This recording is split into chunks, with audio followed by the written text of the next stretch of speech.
you grew up in a family eventually surrounded by musicians. Who was the first influence? Because your dad, I mean, I would have every member pretty much of your family, except for Steve, come to the studios to rehearse. And it's strange that at one given time, I don't remember you ever being all in the same band rehearsing at the same time. But your father played bass, awesome bass player. Your brother Anthony plays drums. Your brother Steve is in his own right a producer. Yeah, and he plays the flute as well. And he plays the flute. Plays the flute on Aretha Franklin's records. Yeah, just not the flute. You know what I mean. So he, in his own right, a producer, lived in New York for years. Back in Montreal, still producing. Who was the biggest influence growing up? It's our dad. Right.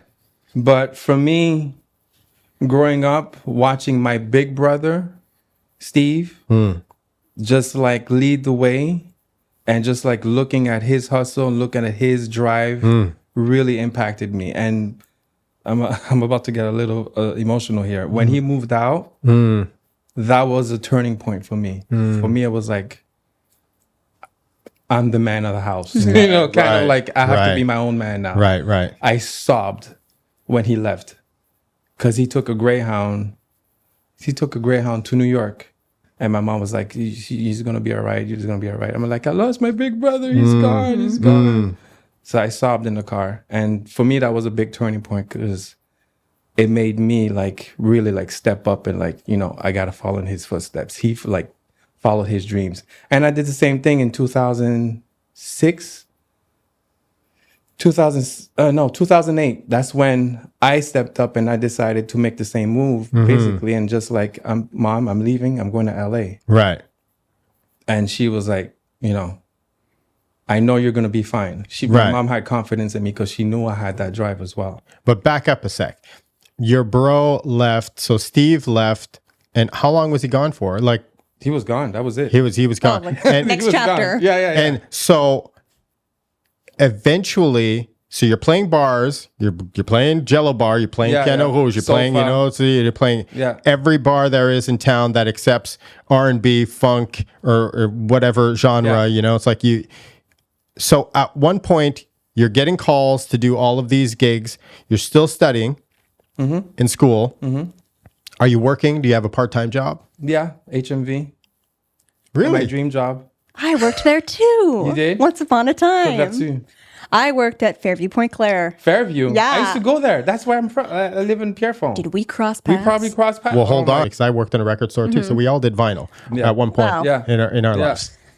That's funny. Did you do vinyl or CDs? I was at CDs, but it was at the point where HMV was starting to like also turn over into like video games and stuff. Because they're like, no one's buying them. That's after my time. Yeah. But so you're working in HMV music. You're going to school, McGill music. Whole life is music. HMV was during Vanier. Oh, during Vanier. Vanier, yeah. So, okay, before. So once I graduated from Vanier. Did we all go to Vanier too? Yeah. Yeah, we all studied at Vanier. So once I graduated from Vanier, I got a teaching job at Music Circle in the West Island. Yeah. I also worked at Music Circle. I also worked at Steve's Music, who eventually bought Music Circle. They did? Yeah, they bought. Heidi Are they still in existence? No. No. It's. I was one of the last staff to be there. Yeah. They were amazing. That was an amazing. And to this day, I really cherish that experience because I teach Madonna's kids now. Oh. So that experience of teaching is really like, you know, it really helped me out. But yeah, I was at Vanier, and then when I started getting more and more students, I stopped working at HMV, and then eventually when I started getting more and more gigs, I stopped teaching because I was busy gigging. Sure. So which program did you end up? Which path in Vanier? Jazz performance. Vanier, just the music populaire. Okay. And then I did the 3-year program because I wanted to learn how to arrange big band and all that stuff. So that's awesome. I did 3 months. Oh.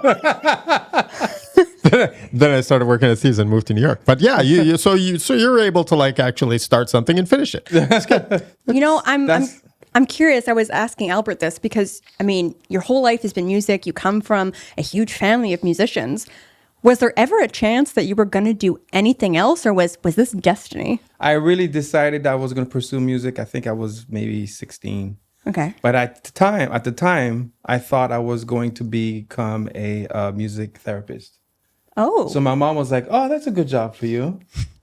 But then I found out how little music therapists make. Right. I was like, Right. so then my dad asked me, I think I was maybe 18. He said, "What do you want to do in music? What do you want to do in life?" I said, "I want to be an internationally known touring musician."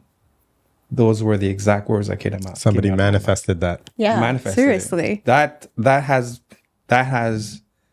helped me out, put me in amazing places by manifesting things. Manifest people. You have to do it. Sure. It works.